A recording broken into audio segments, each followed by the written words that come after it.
Just last year, Gallup, one of the oldest and most respected pollsters out there, conducted a poll in which they found that 63% of the American people believe that a third major U.S. party is necessary. I'm going to directly quote Gallup here. They said 63% of U.S. adults currently agree with the statement that the Republican and Democratic parties do such a poor job of representing the American people that a third major party is needed. Clearly, the majority of Americans believe that America needs a third major party. Yet, since 1856, before the Civil War, we have been stuck choosing between only two options: Republicans and Democrats. You, your parents, your grandparents, your great-grandparents, your great-great-grandparents, and your great-great-great-great-great-grandparents have all been stuck choosing between Republicans and Democrats in a continuous cycle. It has been this way for 169 years.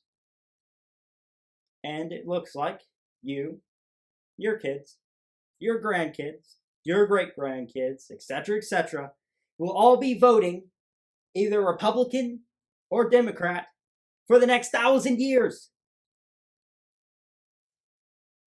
America is supposed to be a representative government. Yet you're telling me that every American, 340.1 million people, can be only represented by two groups? How can any government claim to be representative if they only give the people two real options?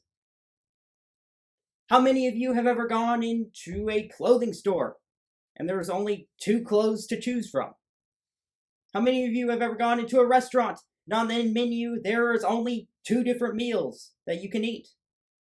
How many of you have ever gone to a library and you could only read two books there? No, in all these establishments, they have different meals and clothes and books to accommodate all the different and varying tastes.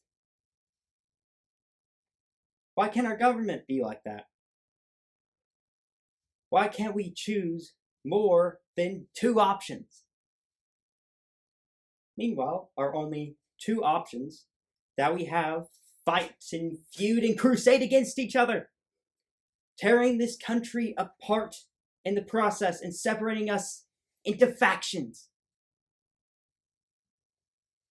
The only thing these two warring cartels can agree upon is that the American people should only be stuck with two options. Don't believe me? Well, let's look at the third party run of Theodore Roosevelt in 1912. In 1912, as I said before, Theodore Roosevelt ran under a third party. And during this campaign, he faced numerous legal challenges that attempted to remove his name from the ballot. Let's keep in mind, when you try to remove a candidate's name from the ballot, you're effectively trying to keep people who would have voted for this candidate to vote for someone else. It's very anti-democratic. Yet this is exactly what happened to Theodore Roosevelt. This is exactly what happened to Ross Perot in 1992. And this is exactly what happened to Anderson in 1980. But that was in 1980, 1992, and 1912. Surely this doesn't happen today. Well, that would be incorrect. Last year in the 2024 presidential election, third-party candidate for the presidency, Robert F. Kennedy Jr., faced lawsuits that attempted to remove his name from the ballot in New York, North Carolina, Michigan, Wisconsin, Nevada, Pennsylvania, Georgia, Delaware, New Jersey, and Utah. Another third-party candidate for the presidency, Cornel West, faced attempts to remove his name from the ballot in, let me see here, Michigan, Wisconsin, and Georgia. And that's not all. Another third-party candidate for the presidency in 2024, Jill Stein of the Green Party, faced lawsuits that attempted to remove her name from the ballot in Wisconsin, Georgia, and Nevada. Again, I repeat myself. In all of these cases, there was a lawsuit that attempted to remove a candidate with enough signatures from the ballot. But maybe there was a legal basis for all these lawsuits against third-party candidates. Surely there's not lawfare going on against third-party candidates. Well, you would be wrong. A candidate for the DNC chair, James Skalfas, I believe is his name, literally said this: "The Green Party just spoiled another major race for us in the Pennsylvania Senate. Just the latest on a very long list. As DNC chair, I'll go on permanent offense, not just taking up the legal fight during ballot access. We'll dismantle these Republican enablers' infrastructure. The gloves come off." Is that democracy? Trying to keep a candidate's name from the ballot just because it might spoil the race for another? What are we going to do then?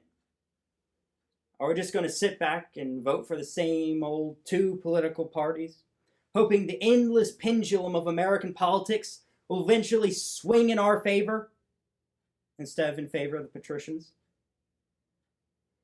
No. We need to build a party that will finally break the two-party system and allows the people to have a real choice in their government. Not, oh, I dislike both parties, so I guess I'm going to vote for the one I dislike the least. No. You can have a real choice. Vote for a candidate you actually want to vote for, that represents what you want. Theodore Roosevelt said, "The old parties are husks, with no real soul within either, divided on artificial lines, boss-ridden and privilege-controlled, each a jumble of incongruous elements, and neither daring to speak out wisely and fearlessly what should be said on the vital issues of the day." In 1912, Roosevelt founded the Progressive Party, better known as the Bull Moose Party, to end the two-way horse race between Democrats and Republicans, and give the American people a third choice. Despite Roosevelt's best efforts, however, the movement was eventually swallowed up by our monstrous two-party system, leaving Roosevelt's hopes and dreams of a better America confined to the history books. Until today. It is at this moment I announce the rebirth of the Bull Moose Party. For 169 years, you, your parents, your grandparents, etc., have all borne the cross of a two-party system. You have been stuck choosing between Republicans and Democrats, figuring out which option you hate the least. How about we end the two-way horse race and bring in a moose that unites instead of divides, fights for the people instead of Wall Street, and brings about the America that Roosevelt dreamt of 100 113 years ago. As Ronald Reagan said in 1964, now is a time for choosing. You have another 169 years to vote for Republicans and Democrats, but right now, it is time to break the two-party system. As you can see, right now, we are not a very professional organization. Currently, you only have one member in the Bull Moose Party, that is yours truly. And currently, in our war chest, we have $0.00. This very video was made with a budget of $0.00, as you can probably tell. But if we can build up momentum, spread awareness about the Bull Moose Party and the need for a third major party in American politics, then we will eventually be able to break the chains of a two-party system and give the American people a real choice on who they want to govern. Currently, we are not fielding candidates or taking donations and the like. Right now, we are just trying to build up the party, build up awareness to the party, so that we will already have an automatic advantage over previous third-party attempts. Thank you, everyone, for watching me drone on about the necessity for a third party in American politics. And make sure to be on the lookout for us. I will be releasing policies for this party in hopefully not too long of a time. And hopefully this party will grow up and finally break the two-party system. Thank you guys again for staying on, watching me drone on for such a long period of time. And I hope I convinced you of the need to vote for the Bull Moose Party. But, at the very least, we couldn't possibly be worse than the two parties we have now.